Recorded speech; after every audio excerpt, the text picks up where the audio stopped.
KBLA Talk 1580 wishes to congratulate Mayor-elect Karen Bass on her historic win as the first woman and only second African-American to serve as Chief Executive of the City of Los Angeles.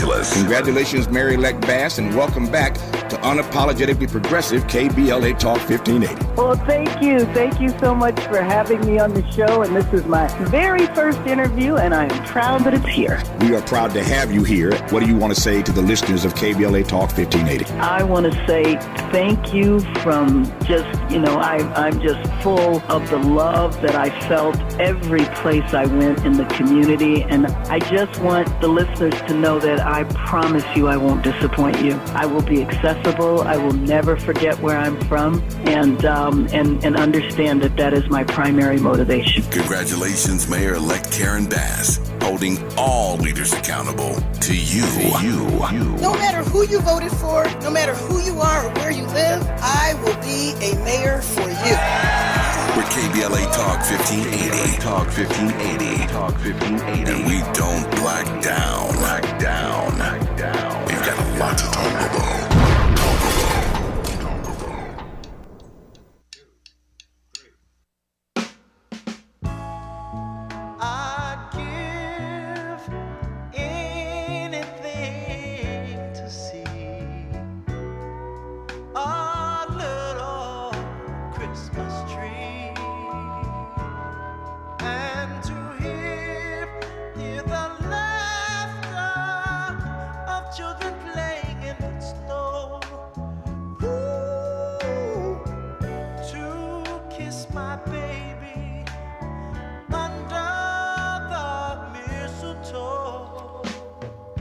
I'm Tavis, Smiley. This is KBLA Talk 1580. So glad to have you with us in this hour. Our phone number, 1-800-920-1580, 1-800-920-1580. In this hour, the holidays, as you hear the soulful sounds of one Marvin Gaye, the holidays are a time of celebration for most of us, but it is also a time of grief for many others. Grief expert Marissa Renee Lee joins us in this hour for a conversation about how loss can gracefully coexist with life. We will talk about how grief is love and living with loss in this hour. So delighted to have Marissa Renee Lee with us for the hour. Marissa, how are you today? I'm doing okay. How are you doing? If I complained, I'd be an ingrate, and I am just delighted to be in dialogue with you. Glad to be alive, and glad to be again on with you for the next 60 minutes as we talk about grief is love, living with loss. Your new text. Tell me how one becomes a grief expert. We got time here, so let's unpack that first, and we'll jump in there. Okay. Well, unfortunately, one becomes a grief expert the hard way by encountering grief. And I would say, I first encountered grief without knowing what it really was when I was 13. My mom, who had been, very healthy, vibrant, active, engaged parent, Sunday school teacher, PTA president, et cetera. One day she got sick and she never got better. And it would take a few years for doctors to figure out what was going on, but it turned out she had multiple sclerosis. And by the time they diagnosed the disease, it had already done permanent damage to her brain. And so as a kid, I went from having, this very healthy, engaged parent to a parent who was still very much engaged in my life, but very sick, in and out of the hospital throughout my adolescence, sometimes confined to bed or to a wheelchair. And so that became, just a really formative experience and part of my upbringing. Fast forward to when I was 22, I was graduating from college, and my mom's health was once again really problematic. She was in and out of the hospital a lot that spring. Doctors, once again, couldn't figure out what was going on. And then the week that I was set to graduate from Harvard, she was diagnosed with stage 4 breast cancer on top of the multiple sclerosis. And so at that point, I entered a state of anticipatory grief, knowing that my mom was going to die soon, not knowing when it was going to happen. I ended up taking a year off after college to just help my mom and dad navigate a very complicated and challenging health situation. And a few years later, when we decided she would no longer undergo treatment for her cancer because it was just not working and taking too much of a toll on her quality of life, I started preparing for her to die.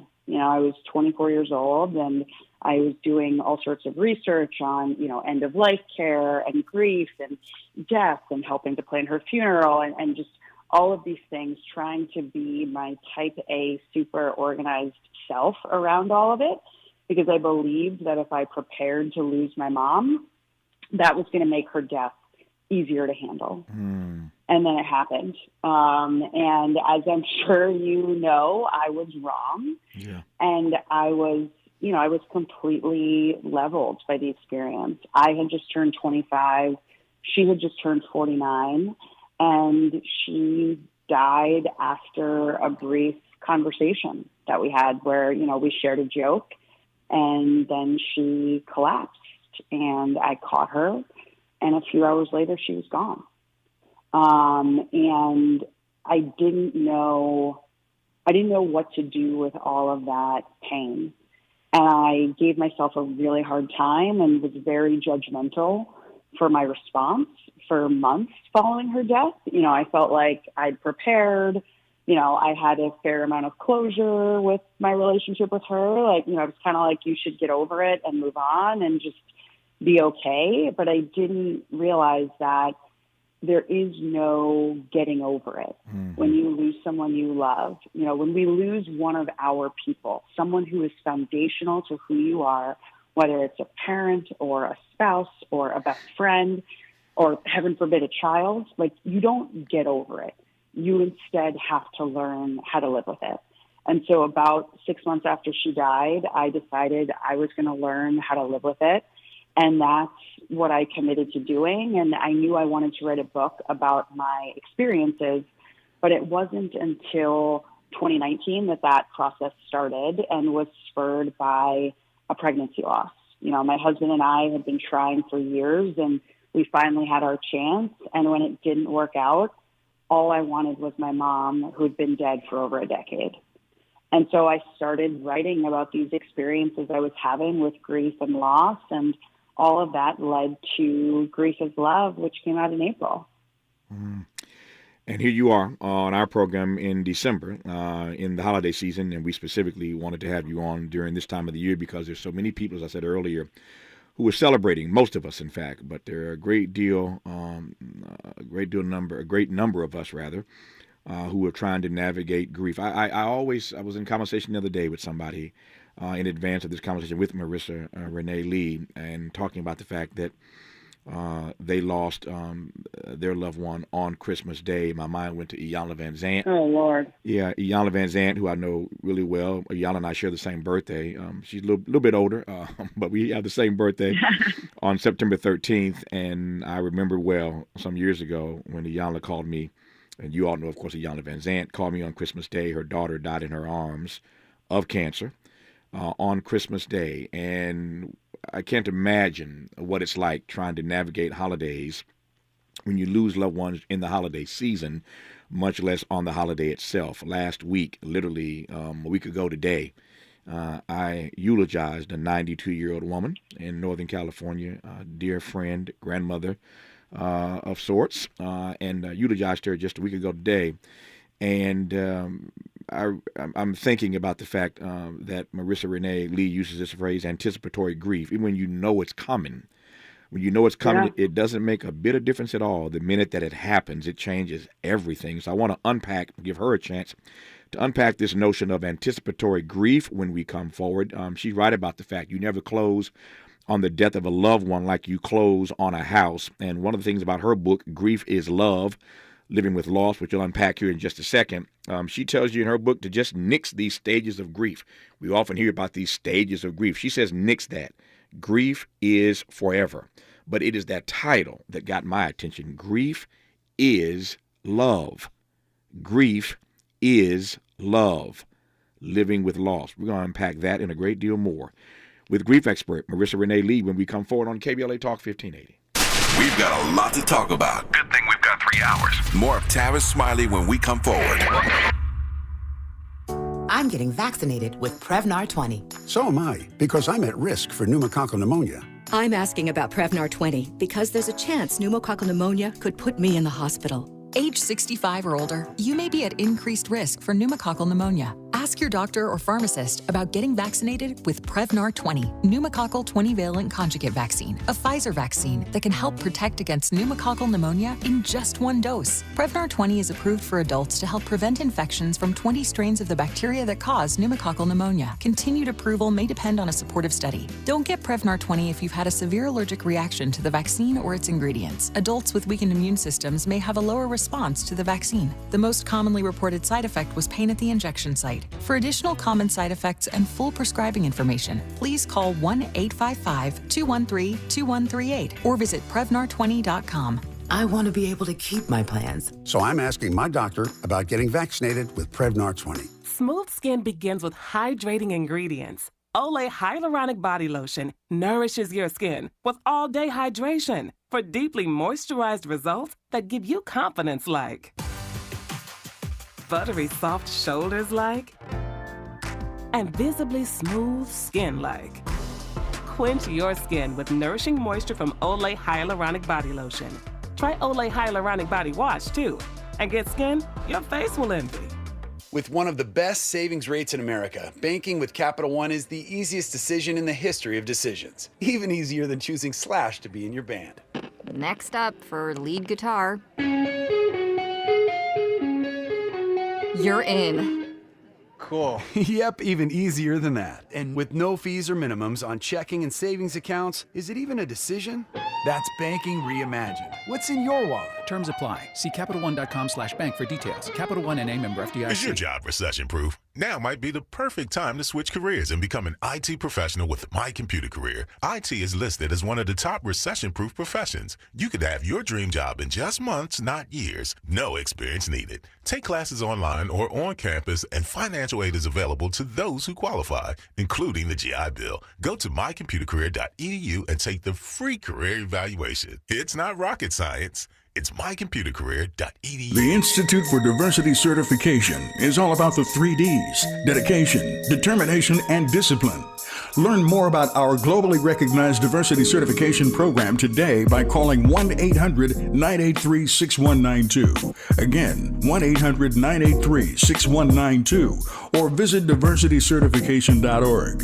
As the #1 organization for certified diversity professionals and also certified diversity executive credentials, diversitycertification.org will provide an opportunity for you to demonstrate dedication to the field, determination to make progress, and more discipline to your process.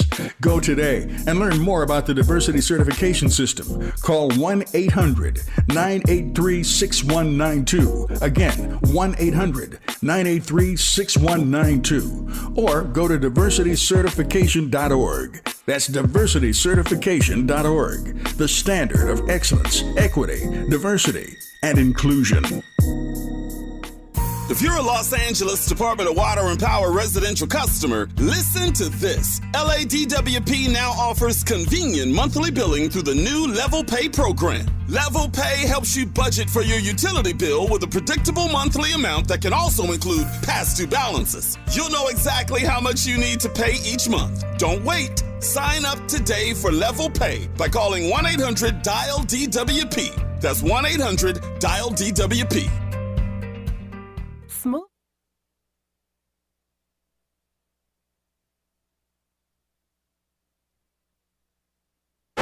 Let's unpack a little bit more with Tavis Smiley. The conversation continues right now. Right now. Right now. Right now. Lost everything and didn't have anything, and you were the only thing. I still have everything. If I lost everything, yeah, and didn't have anything, and you were the only thing, I still have everything. It's you, my everything.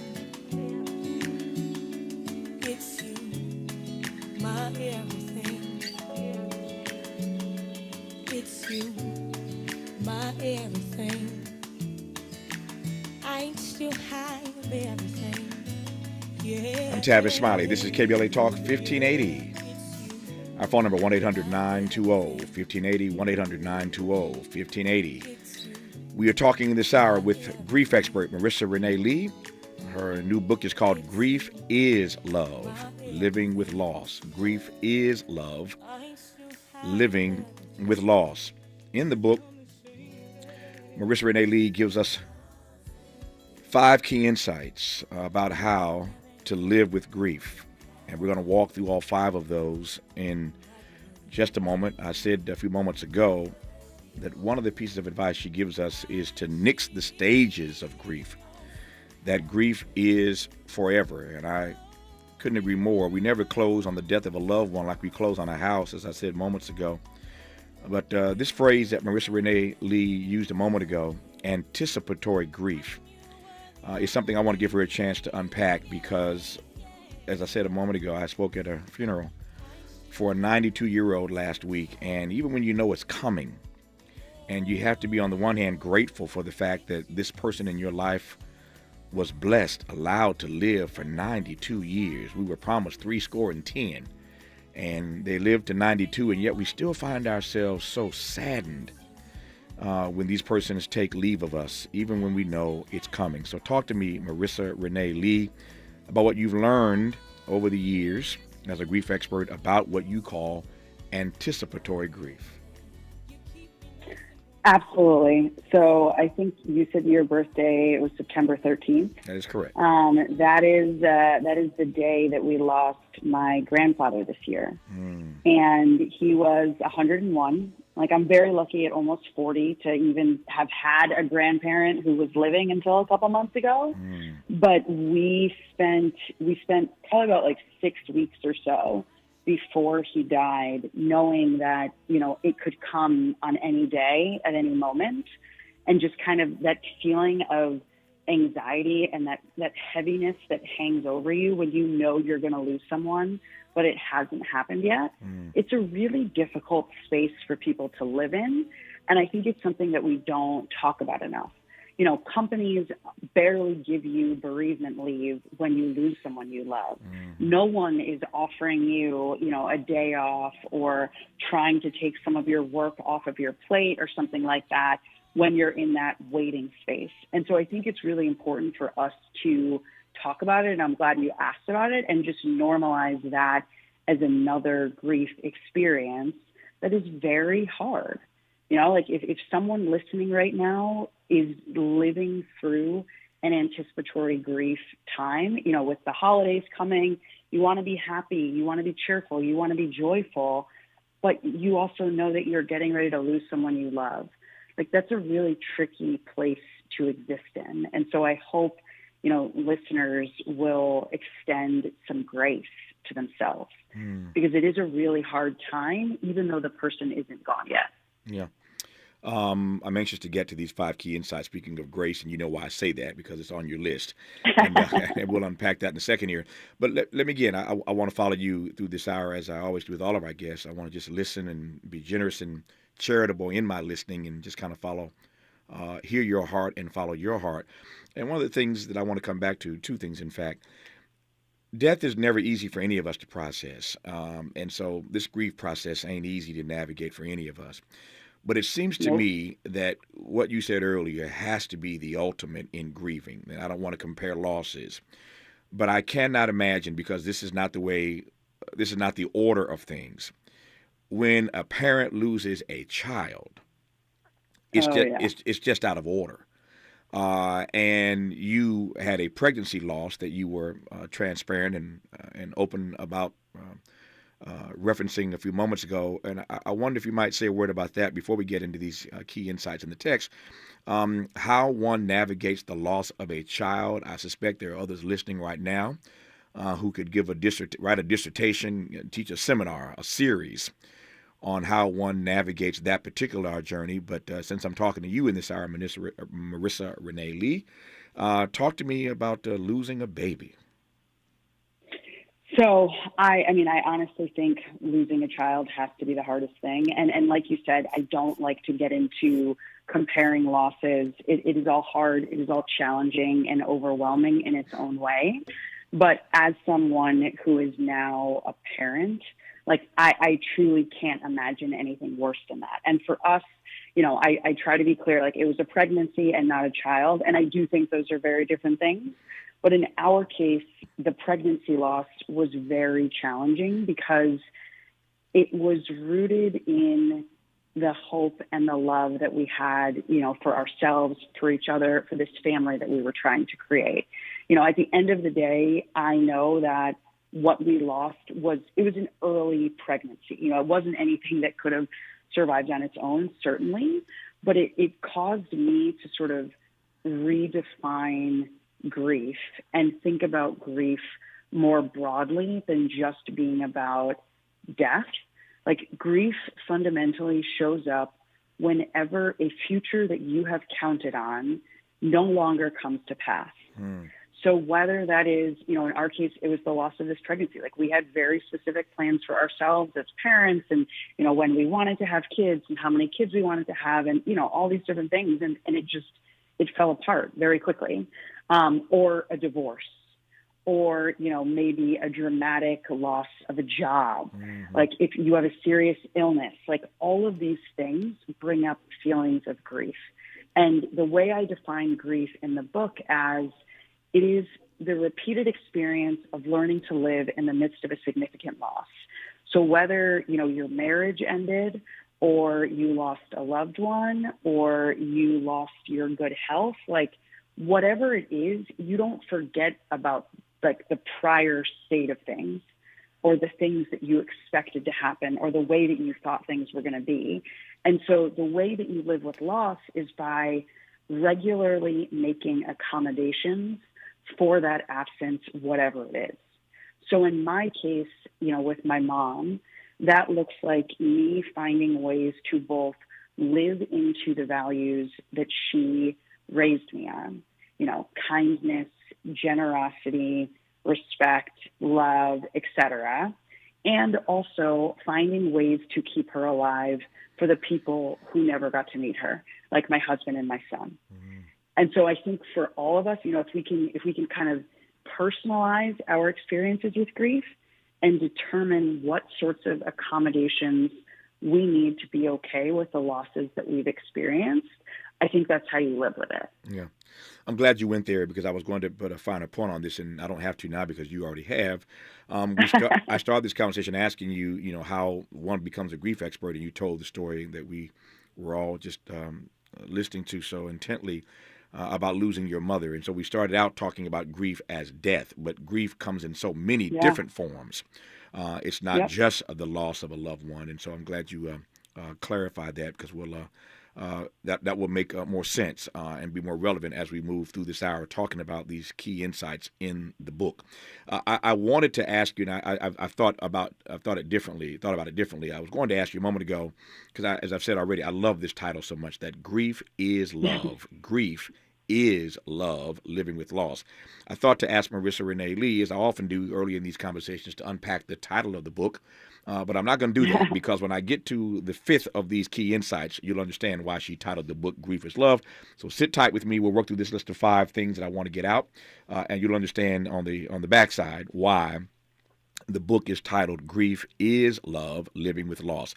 Watching my clock here, 2 minutes before news, traffic, and sports. Enough time to get this first one out of the way. There are 5 key insights in the text I want Marissa Renee Lee to share with you. The book, once again, is called Grief is Love, Living with Loss. And one of the first of these 5 key insights in the book is give yourself permission to grieve. Take it away, Marissa. Yes. So when I sat down to write this book, I had to think about, what makes living with loss, I don't want to say easy for me, but what has enabled me to do it. And I realized that at a certain point in my grief journey, pardon my language, but I just stopped giving a shit about what other people thought. I decided I needed to give myself permission to both experience the loss of my mother however it felt healthiest and most comfortable to me, and do whatever I need to do to honor her life and my grief. And so for me, that means practically, I don't work on her birthday. I don't work on the anniversary of her death. I take special care to be mindful about how I approach things like Mother's Day. Even now as a new mom, like, what does it look like in a way that both, honors my motherhood, but also honors the loss of my mom?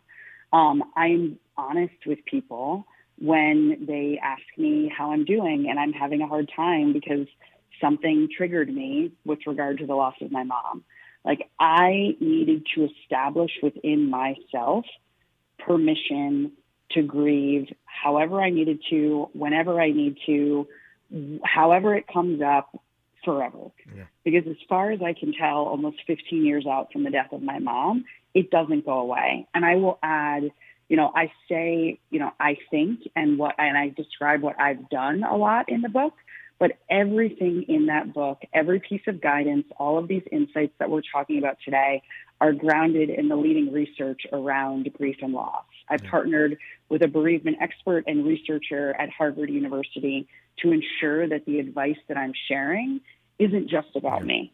Nothing like going back to your alma mater to get some research help. Marissa Renee Lee is a graduate of Harvard, and I ain't mad at her for relying on some good folk at Harvard to help her make this book a book that makes sense and is rooted in the science. The book is called Grief is Love, Living with the Loss. The author is Marissa Renee Lee. She's our guest on KBLA Talk 1580. This is KBLA Talk 1580, where truth prevails. The tricky station is down the dial. I'm Doug Davis, and here's the latest from the Black Information Network. We may not know tonight who won the Senate runoff election in Georgia. That's according to election official Gabriel Sterling, who spoke to CNN. More than 1.8 million voters have cast a ballot so far, and more are voting today. Democratic Senator Raphael Warnock is looking to keep his seat as he faces a challenge from Republican Herschel Walker. More Americans are struggling this year due to inflation. A new survey from Gallup found 55% say inflation has had a severe or moderate impact on them. That's up from 45% who said the same thing in November of last year. Lower and middle income households are the hardest hit. The NFL is out with the nominees for this year's Walter Payton Man of the Year Award. Black quarterbacks Dak Prescott of the Cowboys and the Chiefs' Patrick Mahomes are nominated, along with Tennessee Titans running back Derrick Henry. And that's the latest. I'm Doug Davis from the Black Information Network and BINnews.com. This is the KBLA Sports Minute with Ray Richardson.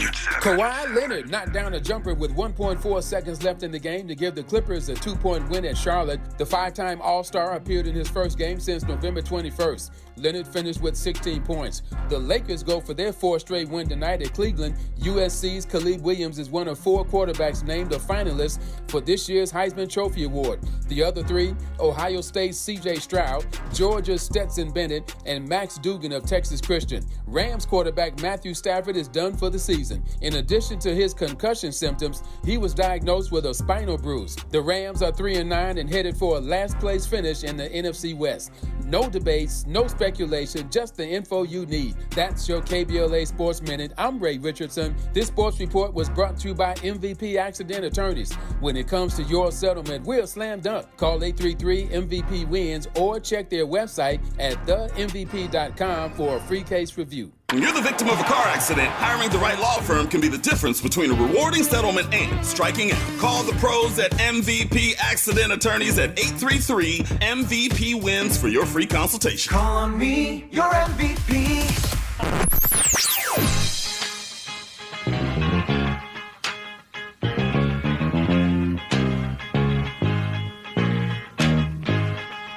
This is KBLA Talk 1580. Talk radio. That's music to your ears.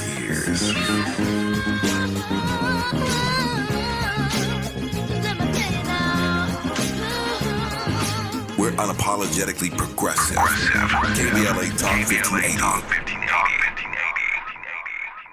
DeonRambo.com, that's me. I am Rambo, teaching you about contracts at the Westin Hotel, December 17th. That's coming up, December 17th. It's all free, sponsored by Linda Street. Listen, this is important. When you go to DeonRambo.com, you'll see I have LA County coming, the mayor's office coming, the city coming, prime contractors coming, everyone, and they can only talk for 6 minutes each. I take contracting very serious. You should too. DeonRamble.com. See you December 17th. DeonRamble.com. KBLA Talk 1580. We've got a lot to talk about.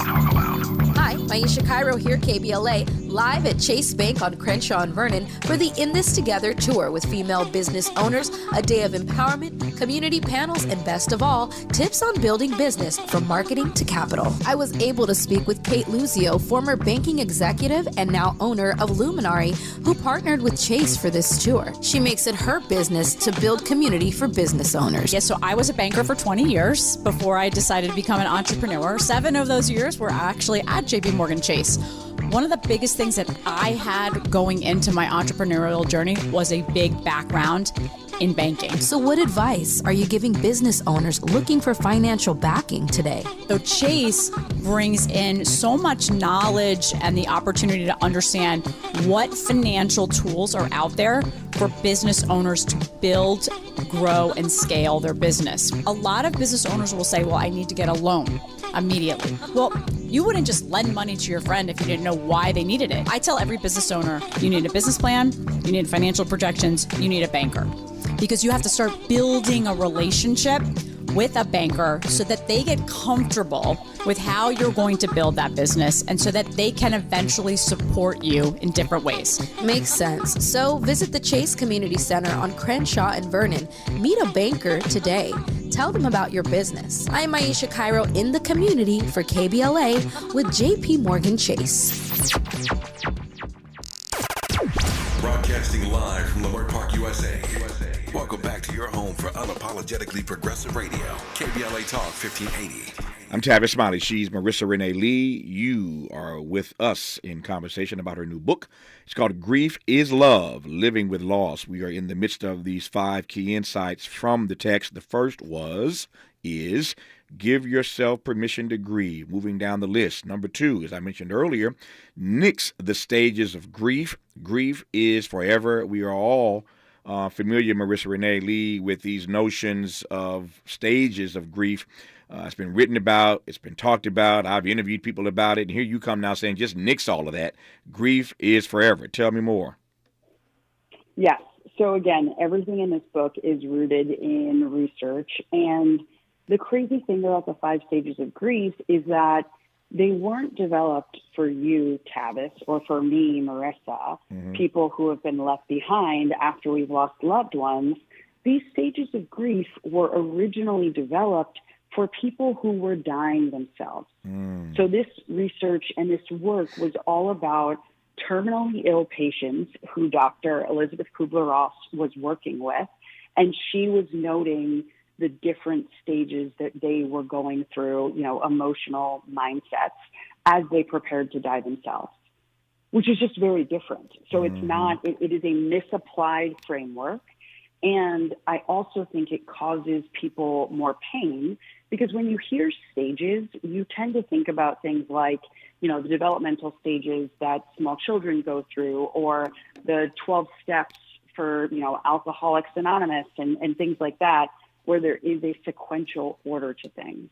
That is also not how grief works. Like it shows up when it shows up, however it shows up, and we are left to deal with it. And so for people who are feeling very attached to these stages and feeling like, oh, I'm grieving wrong because I didn't do this one or I skipped over that one or whatever, there is nothing wrong with you. Please put down that outdated framework. Yeah. Number 3 on this list of 5 key insights from this book, Grief is Love, Living with Loss. Again, we sort of teed this up early, but let's get into it more expressly. Grief requires grace. Yes. So I grew up in the Black church. So for me, this concept of grace is something that stems from my religious upbringing and very biblical in nature. But fundamentally, grace is about forgiveness plus the love, I think. As a person who's been married for some time, grace is the thing that we offer our spouse when they make the same mistake or do the same, dumb, annoying thing over and over again, right? But you let it go because you love them and it's okay.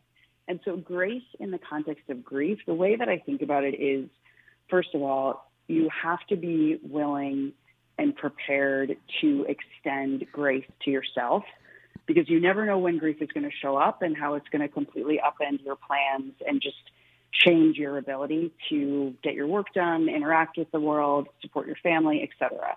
So you must be prepared to extend grace to yourself. You also have to be prepared to extend grace to other people who love you and want to support you through grief and want to show up for you, but may not get it right every time. Grief is hard to understand. It's hard to communicate around. So someone who loves you might not always be able to show up for you the way that they want to, but that doesn't mean that they won't be able to show up for you the next time you're experiencing a grief moment, right? Mm-hmm. And then because grief is so unpredictable in nature, and because of the way that it has a very real impact on both our bodies and our brains, you have to be prepared to ask for grace from other people. You know, when you have made dinner plans with a friend you haven't seen in a while and something triggers you and you're just not feeling it anymore and you have to cancel at the last minute. Or you're on a work deadline and, you know, you're in the anticipatory grief stage and something happens to the person who you love and, you know, you're rushing to the hospital instead of finishing up that work project. Like there's a lot of grace required in grief because grief is so challenging and unpredictable. And so, you know, I hope folks who are listening will extend some grace to themselves and to other people in their community this holiday season. The book is called Grief is Love, Living with Loss. The author is Marissa Renee Lee. We are working down this list of 5 key insights from the book. There's certainly a great deal more, and I can't do justice to this best-selling text in even 60 minutes, but just trying to give you a sense of what's in it. So we have Give Yourself Permission to Grieve, Nix the Stages of Grief. Grief is forever. Grief requires grace. And number 4, in the midst of grief, joy is possible. Marissa? Yes. So I'll just share a quick funny story. We were at my mom's funeral, and I planned the whole thing and was very detail-oriented about it. And we hired this woman to sing. She was supposed to sing His Eyes on the Sparrow. And she starts singing. So you know how that song is supposed to be sung based on that response? Yeah. It was, honest to God, it was one of the worst things I've ever heard in my life. Like it was, I don't have the ability to describe how bad it was. And in that moment, like I couldn't help but laugh, which was very rude, to be clear, but it was just so bad. I was like, this is the comic relief moment that my mom is sending me because she knows we need a break from our grief. And so I came to believe that, you know, joy is possible even when you're grieving if you are honest and authentic about what you're experiencing. Because if you can be honest and present with your grief, that opens you up to moments of levity and humor and even joy sometimes. But I truly believe that it is only possible when you are honest about whatever you're experiencing in the moment. You know, I don't believe that joy in the context of grief is a turn your lemons into lemonade type thing. It's more about, you know, we're sitting in this church. I'm sitting feet away from, you know, my mom's open casket, like this woman who literally died in my arms in my childhood home a few days before. And I could still laugh because it was just all so absurd and hard and sad. But in that moment, there was also something a little bit funny about it. And I think that's okay. And I want people to know that, you know, you may have just lost someone you love, but that doesn't mean that you can't create space for joy and happiness and humor and a little bit of comic relief if you're honest about, you know, the fullness of your experience. There's a great deal more to talk about when we come forward with Marissa Renee Lee, talking about her new book, Grief is Love, Living with Loss. We'll also give you, of course, the 5th key insight from the book. We will continue talking about how to navigate grief and what healing truly requires when we come forward with Marissa Renee Lee on KBLA Talk 1580. Why should I feel discouraged? Why should the shadows come? Why should my heart feel lonely and long for heaven and home? When Jesus is my portion, a constant friend is he. His eye is on the sparrow, and I know he watches over me. His eye is on the sparrow, and I know he watches me. Be sure to like and follow Tavis Smiley at The Real Tavis Smiley and get Twitter updates at Tavis Smiley. The conversation continues when we come forward. Huffington Post reports a mental health crisis among Black students. Maisha Cairo here with your K-Black Minute News. Rates of depression and anxiety among Black students have been increasing at a staggering rate. A study from the National Institute of Health found that approximately 34% of Black students reported feeling so depressed in the last year that it was difficult to function. Black students attending HBCUs have also been dealing with additional stress of bomb threats at their universities and suddenly not having access to abortion services in the wake of Roe v. Wade. According to the CDC, Black women in the U.S. are 3 times more likely to die from pregnancy-related complications, and abortion restrictions could increase the maternal mortality rate for Black women. Huffington Post also reports that the quest to raising awareness for mental illness among Black Americans is a priority. Tell us what you think about this story and more on all socials at KBLA 1580. We've got a lot to talk about. Central Neighborhood Health Foundation is a full-service network of federally qualified health care centers that serves local communities throughout Los Angeles, Riverside, and San Bernardino counties. CNHF clinics provide low-cost to no-cost, compassionate, comprehensive, quality health care, which includes primary care services for chronic disease and diabetes management, pediatric and women's services, preventive care, vision and dental screenings, COVID-19 testing and vaccines, flu vaccines, behavioral health, HIV, and substance use services. Virtual telehealth visits are available from the comfort of your home with highly qualified physicians and medical professionals. CNHF also provides peer support specialist training and help with housing navigation. Central Neighborhood Health Foundation. Your wellness is our priority. Comprehensive care built on trust and respect. For more information, visit cnhfclinics.org or call 213-536-5815 today to locate a clinic near you. Congratulations to Trinity Unlimited Childcare for being KBLA Talk 1580's Office of the Week. Into your business today in the KBLA app or KBLA1580.com for the Office of the Week. Congratulations to Trinity Unlimited Childcare. Ho, ho, ho. KBLA Talk 1580 wishes you a happy holiday and wants to bless you with one night only. A Wonder Winter's Night presented by Stevie Wonder's House Full of Toys benefit concert. Saturday, December 17th at Microsoft Theater. Download the KBLA Talk 1580.com mobile app to enter to win a pair of tickets. This has been a community call to action brought to you by KBLA Talk 1580.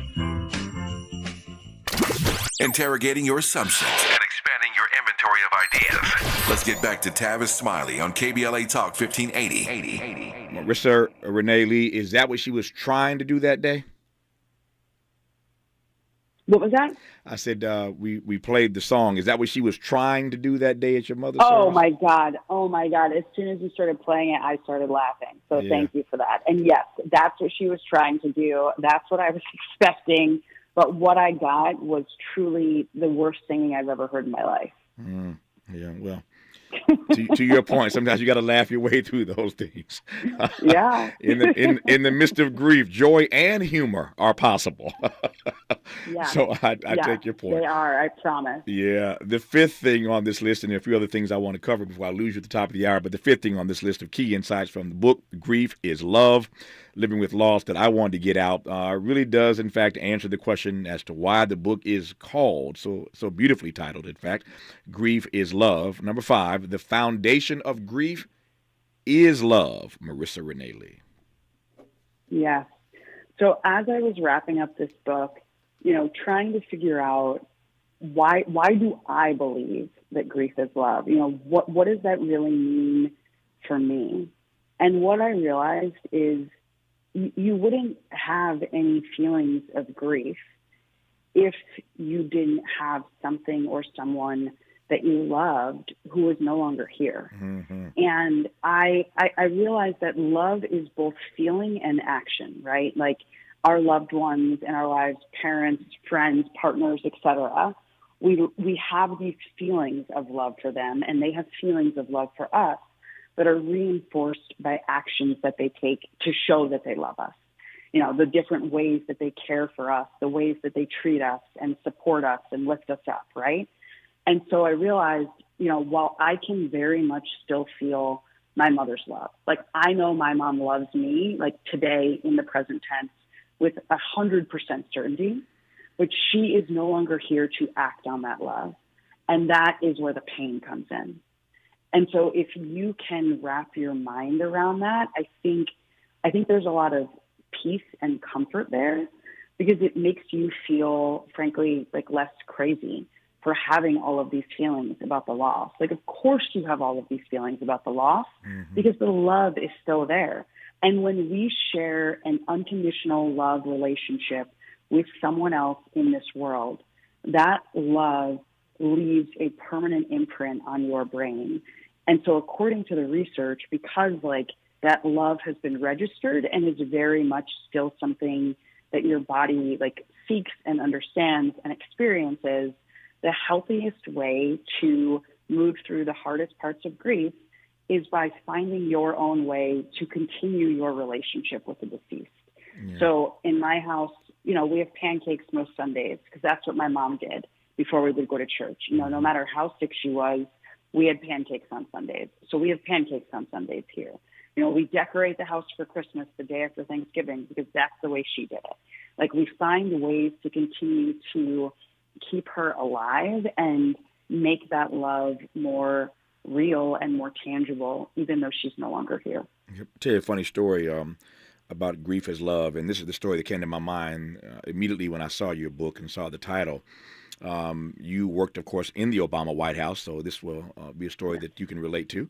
I've had my share, as you might imagine, of appearing at and eulogizing, offering remarks at any number of high-profile funerals in my life, from Rosa Parks to John H. Johnson to Ozzie Davis, of course, Aretha Franklin in Detroit. So many places I've had a chance to go and been invited to speak and offer words of comfort in these services. And I'll never forget as long as I live. And I thought about this when I saw your book. Jesse Jackson was the final speaker at the service for Ron Brown, the late great Secretary of Commerce, the first African-American to head the DNC Democratic Party. And it had been a long night. These services can go for hours, as you well know. Earthquake tells the joke that Aretha got up and changed clothes during her funeral. It went on so long.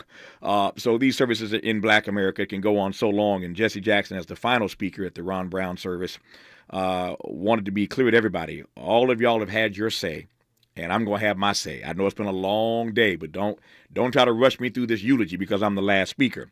And he said very quickly and very simply, and by the way, this ain't my fault. It's Ron's fault. If Ron were not so beloved, we wouldn't be up in here for 7 or 8 hours. So you blame Ron Brown. You don't blame Jesse Jackson. And the place just erupted with laughter. His point was that grief is love. That if Ron Brown had not been so beloved, there wouldn't be so many people wanting to offer tributes to him. Thought about that when I saw this book, Grief is Love, Living with Loss, by Marissa Renee Lee. Our final moments with her when we come forward on KBLA Talk 1580. The station you turn to when you've had it up to gear with cultural incompetence. KBLA Talk 1580. The Los Angeles Urban League helps African American and others in underserved communities achieve true social parity, economic self-reliance, and civil rights. For over 100 years, Los Angeles Urban League has ensured our communities have access to careers with living wages, opportunities to start and grow businesses, and clear pathways to personal and professional growth. Programs like BizCamp, Construction Career Academy, Bob Business Ready, and B-Warp. The Black Wealth Attainment and Retention Program are examples of the ongoing events designed to make our centennial mission to rebuild Black Wall Street right here in LA a reality. To sign up for our newsletter or to support the Los Angeles Urban League with your time, talents, and donations, visit laul.org. That's laul.org. The Los Angeles Urban League is a proud sponsor of Urban Family Focus Saturdays at 7 a.m. on KBLA Talk 1580. Health is Wealth and Medicare and Covered California's open enrollment for medical insurance is here. RHJ Insurance Agency can help you find affordable rates and the plan that's just right for you and your family. Call 562-204-6120 for your free quote. Don't leave your health to chance. Open enrollment is here and affordable coverage is just a phone call away. Call 562-204-6120 for your free quote and get the coverage you need. Go to www.rhjins.com. KBLA Talk 1580 invites you to join us in celebrating the season of giving by being part of the solution. As we enjoy great food, family, warmth, and well wishes in whatever our festive tradition may be, we share the beauty of the season by reaching out to the less fortunate. Please help us to help others with the KBLA Cover the Houseless Cozy Community Coat and Blanket Drive. All you have to do is drop off new or clean, gently used winter coats and blankets in the KBLA lobby during business hours. Now through December 20th, all of the coats and blankets will be donated to unsheltered individuals and families experiencing houselessness. Simply bring your donation to 4434 Crenshaw Boulevard in Los Angeles, near Vernon Avenue, from 9 a.m. to 5 p.m. weekdays. That's 4434 Crenshaw in historic Leimert Park. During the holidays and every day, let's remember, we keep us safe. We keep us warm. We are the safety net. And together, we can cover the unsheltered. Get caught up in the spirit of the season, the spirit of love. Make a difference with your friends at KBLA Talk 1580. Ew. Stuck in a cycle of rewashing your clothes? Ugh. Because you can't remove tough laundry odor? Ugh.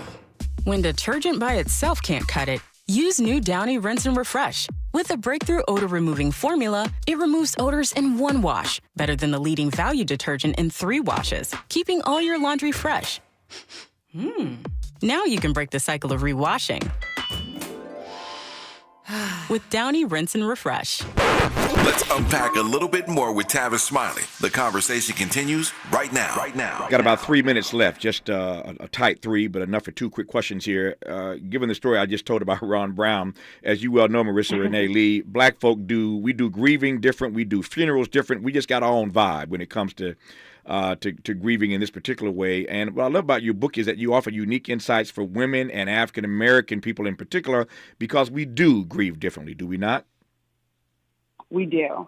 And I also think, because we are always forced to carry the pain of racism wherever we go in this country, we have added burdens that make grief more challenging. And so I really hope that Black folks pick up this book and know that, yes, it's a book that everyone can gain something from, but it absolutely centers our experiences. Yep. And I want to close in the last couple minutes with this. And I've experienced this, and I'm sure you've experienced it as a grief expert, and many others listening right now would know exactly what I'm talking about. And the exit question is simply this: what do you do, even though grief is love, and even though we have to learn how to live with loss, what do you do in those moments when grief hits you out of nowhere? You hear a certain song, you smell a certain scent. You know exactly what I'm talking about. That moment that just comes at you out of nowhere, and that grief hits you and knocks you on your behind. In those moments when you don't see it coming, what do? You sit with it, and you remind yourself that those feelings are there, whether it's wailing on the floor or smiling over a memory, whatever it is, those feelings are there because of the love. So you just got to let it be. Yep. Great advice from a grief expert. Marissa Renee Lee is her name. The book is titled Grief is Love, Living with Loss, and I hope this conversation has been helpful to those of you who find yourself either in anticipatory grief, sadly, during this holiday season, or for those who are commemorating, celebrating anniversaries of loved ones lost during the season. Remember, grief is love, and we can all learn in time to live with loss. Marissa Renee Lee, good to have you on. All the best to you. Thank you for your time. I appreciate you. Thank you so much for having me. My pleasure. Happy holidays to you and yours. That's our show for today. Back here tomorrow morning, Lord willing, to do it all over again, 9 a.m. to 12 noon Pacific time. Time now to make room for the KBLA Midday Money Chain. Up next, the Millionaires Roundtable with Lynn Richardson, to be followed by Naja Roberts' fine program, Ahead of the Crypto Curve. Old money, new money, it don't matter. We got you covered here on KBLA Talk 1580. Until tomorrow morning, Lord willing, thanks for tuning in. And as always, keep the faith.